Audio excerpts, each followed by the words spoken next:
Okay, hello, Pisces. So ang basa natin ngayon nak is para sa ano 'no, para sa pag-audit ng iyong buong taon ng 2025 'no, para maayos natin itong darating ng Disyembre.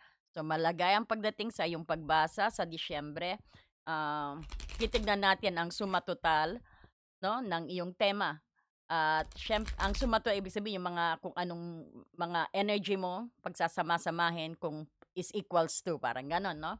Ito yung sa pinansiyal at sa iyong pag-ibig para alam natin kung papaano at anong gagawin natin sa pagpasok ng 2026 'no. Kung may dapat ayusin, ayusin natin ng itong Disyembre. Kaya ginagawa po talaga ang spread na 'to, bago mag-Disyembre 'no, actually December talaga, okay. So titingnan natin ngayon ang tema mo. Tema siyempre titingnan din natin ang mga ano mo 'no, ang aral na natutunan mo rin 'no. Yan, so magke-cleanse na po tayo 'no, ayusin ko lang po ito. So baka hindi niyo rin po marinig pero, hinaan niyo na rin po ang inyong volume 'no. Okay, magke-cleanse lang po ako.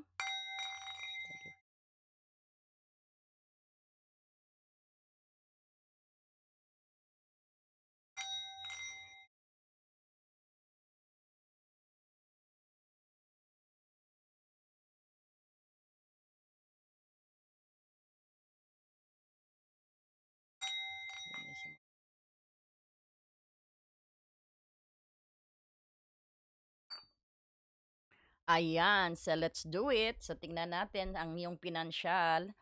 Tingnan natin ang iyong pinansiyal, kung ano ang kabuuang tema.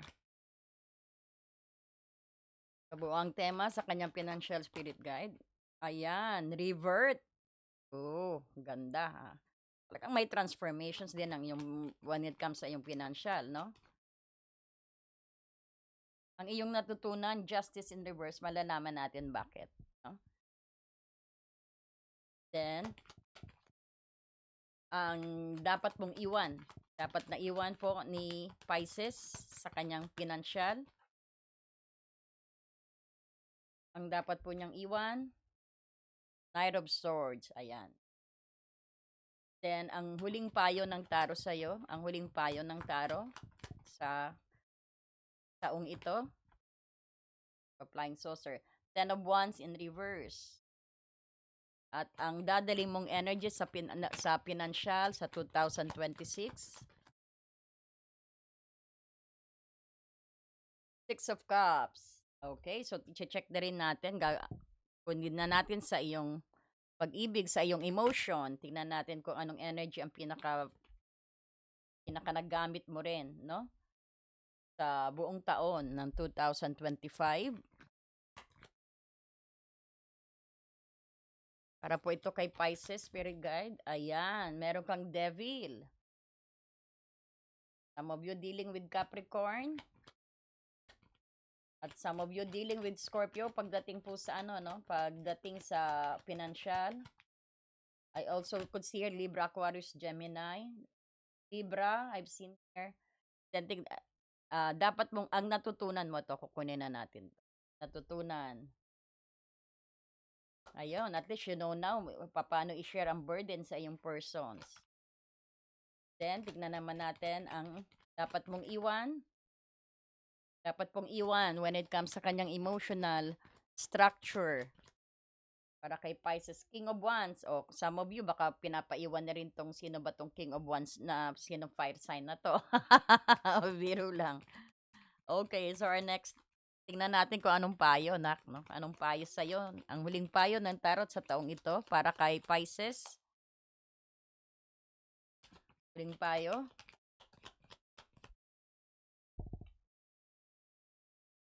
Two of Wands.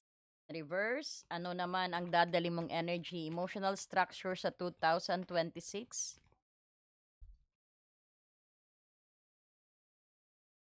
Anong emotional structure ang dadalin sa 2026? Ayun.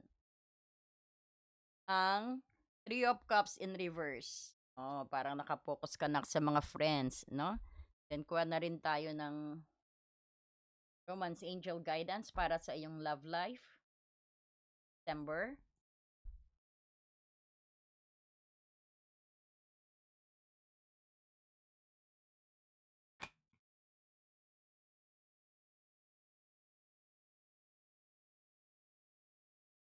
what you have for Pisces Spirit Guide.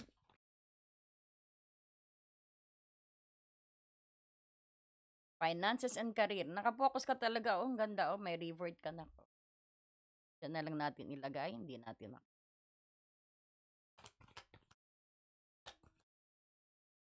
pa po isa. Oh, somebody is interested on you.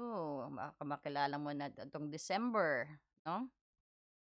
Then, syempre, sinong archangel ang gagabay sa'yo? Sinong archangel ang gagabay kay Pisces sa December? At ano ang kanyang mensahe? Anong mensahe? Ayun, dalawa. Sige, kunin natin dalawa. Hello daw from heaven, no? And galing kay Archangel Azrael at compassions naman ang sabi ni Archangel Sadkiel. Azrael and Sadkiel ang ating Archangel na gagabay sa inyo at meron kang your loved ones in heaven are doing fine, let go of worries and feel their loving blessing ang sinasabi sa iyo nako. Yung mga loved ones natin na nagpass, no? Hello, siguro, Merry Christmas, we're just here besides you, no? Ayan. Isang napakalalim at very challenging, no? Yung reading Pisces. At makikita mo ang mga card mo rito is parang nagpapahiwatig ng matinding pangangailangan para sa pagharap ng karmic justice, no? Karmic injustice, I'm sorry. Ito yung parang pagpapalaya rin mula sa addictions at burden dito, Cancer. I'm sorry, Pisces. Nako, parang some of you thinking na si Cancer, ha? Ay nag-iisip na Cancer sa inyo, Pisces. Ayan. So anyway, kung nakikita mo, ito yung pinaka-tema mo. Balik tayo sa pinaka-tema mo sa iyong pagdating sa iyong financial is ang death or rebirth. No, ito yung pangunahing tema. Ang suma total ng buong energy mo sa iyong financial ngayong taon is yung parang transformation, malawakang financial transformations at closure. Isang parang napakaganda actually, no? Ito yung isang major financial chapter. Sabihin natin sa trabaho, sa mga debt or utang o sa mga spending habit din to, no? Kumbaga ang mga natapos is parang tapos may panibago kang beginning. Ibig sabihin yung tingin mong hindi maganda talagang tinalikuran mo rin, 'no? You didn't resist some changes. Kumbaga nagbigay daan sa isang ganap na rebirth sa when it comes sa iyong financial, 'no? So halimbawa nagkaroon ka ng biglaang job change din, 'no? Yan yung mayroon ding major debt payoff ka rin, nakabayad ka rin ng mga utang mo. O sabihin natin nakabenta ka ng property at sabihin natin din na nagpabago din siyempre talaga sa iyong financial landscape mo, 'no? Sa financial na dati marami kang utang, kumbaga binago mo lahat, tinapos mo lahat, 'no? Which is good. So, this is a rebirth sa'yo. Kumbaga ang ganda ng pinakatema mo yung pagkakaroon din ng sabihin natin dito yung courage na bitawan ang old at stagnant na income stream, 'no? Talagang you look for a new, 'no? You embrace yung mga dumating sa yung privileges din, 'no? Kaya magandang financial mo actually, 'no, Pisces. So kung makikita mo rito, may financial aral ka rito, 'no? Ang ang aral na natutunan mo sa buong taon ay ang justice in reverse. Kumbaga ito yung sinasabi rin na yung pagharap sa unfairness o imbalance na financial dealing mo. No, ibig sabihin dapat mong dalhin ang aral na 'to, kailangan i-rectify mo ang financial injustice o i-balance ang mga sabihin natin spending at saving ratio mo, 'no? Halimbawa yung natutunan mo rin siyempre yung mag-file ng formal complaint o sabihin na hindi mo hinahayaan na gano'n na lang, you seek justice sa mga nanloko din sa'yo o mga nang-scam sa'yo.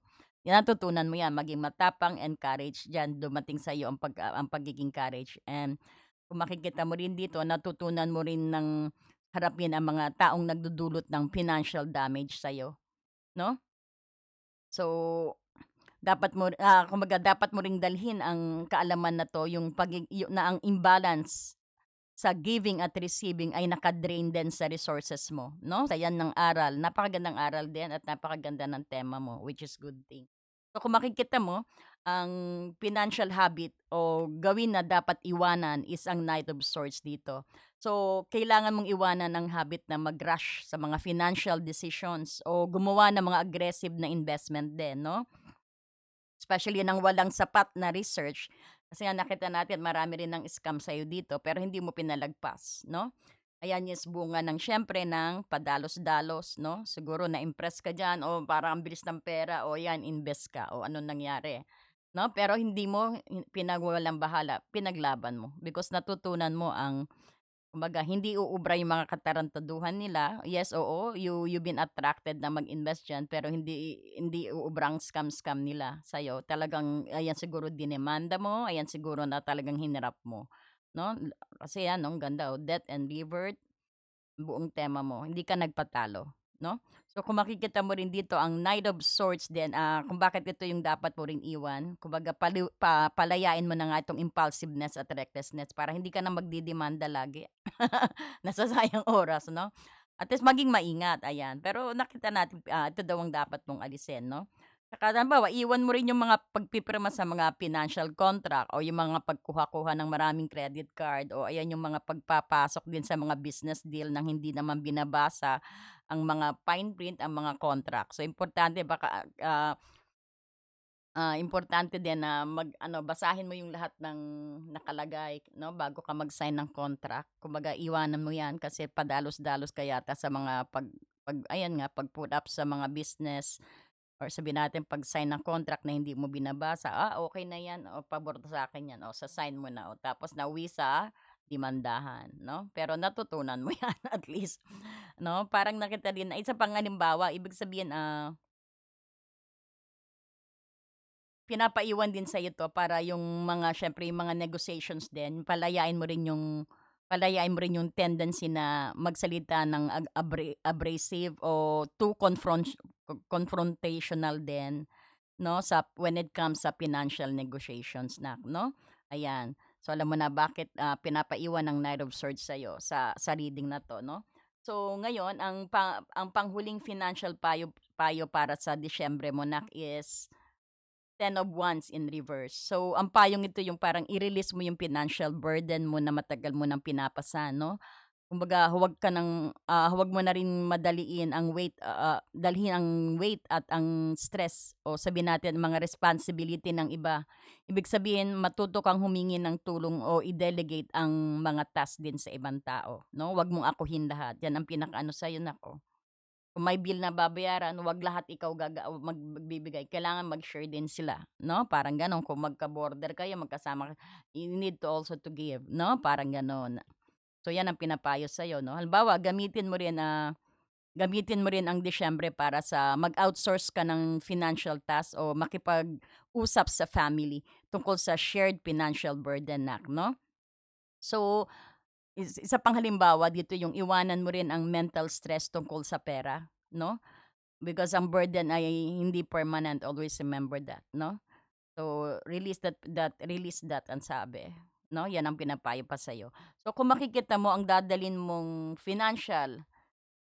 sabihin natin financial energy sa 2026, 'no, ang Six of Cups. Kumbaga dalhin mo yung energy na pagiging generous at nostalgic, 'no?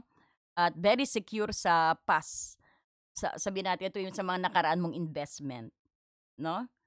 Ang 2026 mo yung parang magsisimula sa financial blessing na nagmumula sa nakaraan. It could be also sa family, sa old friends, o sa childhood home, 'no? So, try to think of that, 'no?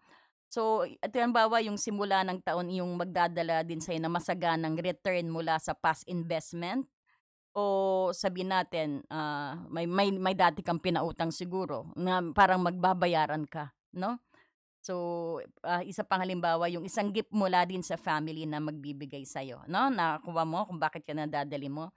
Kasi ang nakita natin ang vibrations mo yung magiging nakatuon ka sa comfort at emotional security ng home din 'no. Ayan, ang ganda ng iyong financial. So, kung makikita mo rito ang emotional structure naman pagdating sa iyong pag-ibig 'no, pinakatema mo ngayong taon na 'to ay ang Devil. So ito yung taon taon mo na nakatuon sa pagpapalaya mula sa addiction or toxic attachment, toxic relationship, or ito rin yung emotional bondage. Siguro ito yung ang tema mo yung matinding matinding codependency riyan o manipulation sa relationship, 'no? Halimbawa yung nagkaroon ka ng matinding struggle na umalis sa isang toxic relationship or sabihin natin toxic friendship dahil sa codependency nga, sabihin natin mga alak, sugal, yang mga ganyan, 'no, na naapektuhan ng relationship ang sarili mo, 'no? Isa pa yung halimbawa nito yung ang taon mo yung parang nagturo sa'yo ng tungkol sa pagiging slave sa material possessions o ego na nasira o sabihin na ego din na sumira sa intimacy mo, 'no? Ayan. So, kung makikita mo rito ang aral na natutunan mo na dapat mong dalhin din ang aral ay yung i-release ang emotional burden. Again 'no, releasing burden din sa financial mo 'no. So anyway, natutunan mo 'to sa emotional mo, gano'n din gawin mo sa financial 'no, yung emotional burden ng Ten of Wands dito. So, ito yung sabihin din natin, i-release mo rin yung emotional burden sa relationship mo 'no. Dapat mo ring dalhin ang aral na hindi mo responsibility ang happiness ng lahat. Kailangan mong maging light and heart mo, 'no? Halimbawa 'no, natutunan mong gumawa ng firm boundary at tumangging dalhin ang stress ng partner mo or stress ng family mo or stress ng iba, 'no? 'Yan ang natutunan mo. Ibig sabihin, dapat mong dalhin ang kaalaman na ang real love ay hindi dapat magpabigat sa'yo 'no? Ayan. So kung makikita mo rin,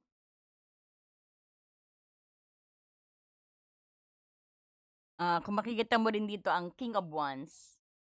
Itong King of Wands actually, ang emotional burden gawin na dapat mong iwanan. Pero yung kailangan mong iwanan ng habit na maging masyadong dominante o mag-control or mag-impose ng visions, at i-share sa partner mo. Kumbaga palayain mo ang need na maging laging in charge ka o sabihin natin overly demanding ka sa atensyon at passions, 'no? So halimbawa nito is yung iwan mo yung tendency na maging self-centered o sa sarili or sa iba o sabihin natin sa relationship mo, 'no? At mag-focus sa needs ng iba, parang gano'n. Kumbaga be compassionate din sa iba, 'no? Palayain din yung habit na maging bossy at arrogant sa partner mo, 'no? Ayan, o sa iba, 'no, o sa pamilya. So anyway, so ang panghuli emotional na payo sa'yo dito is ang Two of Wands in reverse. Ito yung para sa yung ano, kumbaga ang payo yung 'wag mag-procrastinate sa relationship decisions, 'no? Iwasan mo yung kawalan ng commitment din o pagiging stuck o sabihin natin indecisions ka. So, kumbaga anuhin mo rin, tungkol sa future mo parang kailangan mong i-focus ang aksyon, 'no? Halimbawa yung mag-commit na sa isang long term 'no, long term plan kagaya ng kasal, living together, 'wag yung makasumama ka diyan. Try to change gano'n parang, ah, yung mag-commit ka na sa long term, 'wag na yung laro-laro parang 'yan ang sinasabi, 'no? So,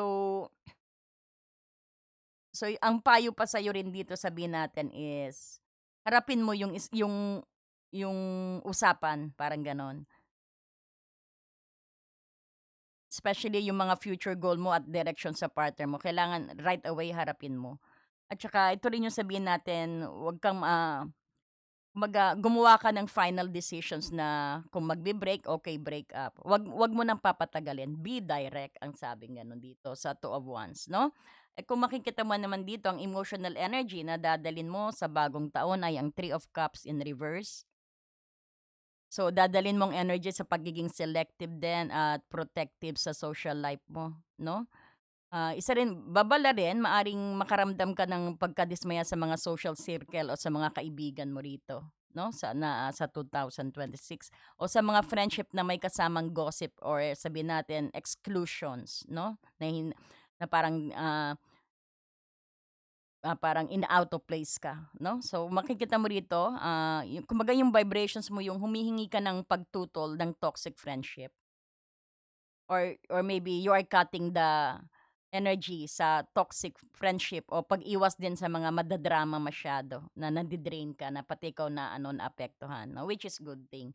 So ito rin yung sabihin natin, ang focus mo rin yung iwasan ng overindulgence o mga party scene 'no, at maging content ka sa small at intimate circle mo 'no, yung kumbaga 'wag kang maging focus of attentions, parang gano'n 'no.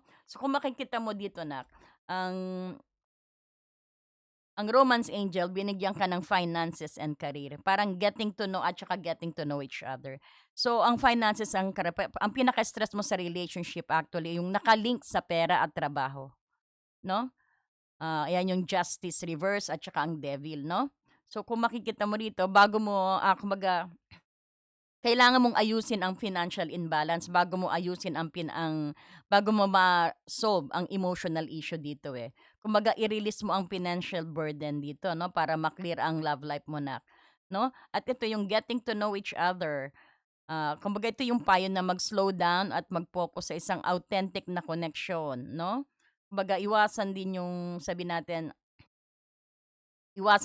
king of wands na tendency na mag-impose ka ng fashion at bigyan ng time ang partner mo na kumbaga ipakita yung sarili niya.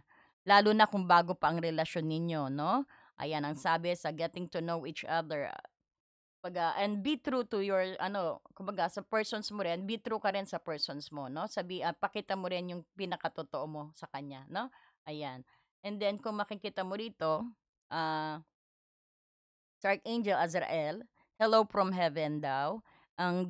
Ito yung kumukonfirma sa death card 'no, kumbaga sa Archangel Azrael yung binigyan ka ng confirmations na ang financial transformations mo na naranasan mo ay divine interventions 'no. Ito, hindi ka ba kinikilabutan? May minamahal ka na naka-support sa'yo mula sa spiritual realm na tumutulong sa'yo 'no. Kumbaga humingi ka rin ng comfort at guidance sa kanila. So, sabihin natin ang closure na nararamdaman mo ay that is a blessing 'no. So, yung nakikita mo yung kagandahan ng iyong financial ngayon, kumbaga may support ka sa mga padrino mo, na mga pumanaw sa spiritual realm 'no, tandaan mo 'yan. At hello sila, maybe siguro ayan mag-Christmas dalawin mo 'no. Okay. So kung makikita mo rin dito meron ka ring isa pang guidance galing kay Archangel Sadkael, yung compassions 'no. Ito yung sabihin natin na direktang response sa justice reverse 'to 'no, at King of Wands na dominations. So kumbaga si Archangel Sadkael na kailangan mong magbigay daw ng compassion sa sarili mo 'no. Para sa mga past mistake din o sabihin natin at sa partner mo rin para sa imbalance o i-release ang judgment at galit upang ma-break ang chain ng devil dito 'no. So kung makikita mo rito 'no, medyo maging ano ka rin, kumbaga when it comes sa pag-uusap din sa persons mo, be soft height, lambutan mo naman daw ang puso mo. 'Wag mo ng paabutin halimbawa 'no, nag-away kayo, 'wag mo ng paabutin pa ng 1 linggo. 'No, kung nagso-sorry na naman na, yun ang sabi rito. Para soften your heart and ikaw din especially ikaw din 'wag mong sisisihin ang sarili mo sa mga pagkakamali mo 'no, yan na din ang sinasabi ni Archangel Sadkael. And then anyway, ito pa yung so kung makikita mo rito na, sa finances mo, transform at mag-focus ang pinaka-ano natin nakikita dito, harapin ang financial injustice at i-release ang burden, ang blessing is maraming darating mula sa nakaraan na ito 6 of Cups 'no, pagkatapos ng transformations mo. So, sa iyong pag-ibig naman, iwanan ang toxic attachment dahil ito nga devil at sabihin natin yung emotional dominations ng King of Wands dito 'no, ayan yung pinapaiwan din sa'yo. So, kung makikita mo rito, it's about clarity at compassions ang tema mo rito. Kumbaga i-release ang mga emotional burden 'no, itong emotional burden na natutunan mo naman at iwasan din yung procrastination sa relationship decisions mo 'no. Kumbaga gamitin ang compassions ni Archangel Zadkiel 'no, para i-heal ang mga imbalance na relationship mo. 'no. So, Pisces, ang Disyembre mo yung panahon ng paglaban sa mga inner chain. So, kailangan mong tanggapin ang financial transformations, 'no. At siyempre, ayusin mo ang imbalance sa relationship at ang pinakasusi mo yung bitawan ang burden at magbigay ka ng compassion sa sarili mo at sa iba, 'no? Ayan, sana nakatulong ito at marami pong salamat sa mga nag-subscribe at sa ating mga nanonood. At siyempre po sa ating mga members, thank you so much, 'no? At marami rin pong salamat sa mga nagla-like, nagha-hype at siyempre po yung mga nagko-comment at especially po yung mga nagshi-share at nagdo-donate po sa ating mga comments, 'no? Thank you so much and God bless you po. See you po sa ating reading para sa December. Marami pong salamat and God bless you, Pisces. Dear friend, have you ever felt so stuck, hurt, or hopeless that you knew something had to change, but you didn't know how things would work out? A time when you could have really used more insight and guidance, or at least a new way to nurture yourself and bring a little more peace into your life. We all struggle with our own issues, self-defeating patterns, and conditioning, all of which color our views of ourselves and the world, whether we're aware of it or not. Add in the chaos of modern life, and it makes sense that you might not know what to do, where to turn, or even what's holding you back. But what if you had a tool that could help you not only relieve stress and anxiety, but also help you focus on self-care and get clear on what blocks your way to living the life you truly want and deserve? In HAR, everything will be revealed to you. In HAR, you will be inspired, enlightened and empowered. Mahal kong kaibigan, naranasan mo na bang mapagod, nasaktan, o nawalan ng pag-asa na alam mong may kailangang baguhin, ngunit hindi mo alam kung paano mangyayari ang... Dear friend, have you ever felt so stuck, hurt, or hopeless that you knew something had to change, but you didn't know how things would work out? A time when you could have really used more insight and guidance, or at least a new way to nurture yourself and bring a little more peace into your life. We all struggle with our own issues, self-defeating patterns, and conditioning, all of which color our views of ourselves and the world, whether we're aware of it or not. Add in the chaos of modern life, and it makes sense that you might not know what to do, where to turn, or even what's holding you back. But what if you had a tool that could help you not only relieve stress and anxiety, but also help you focus on self-care and get clear on what blocks your way to living the life you truly want and deserve? In HAR, everything will be revealed to you. In HAR, you will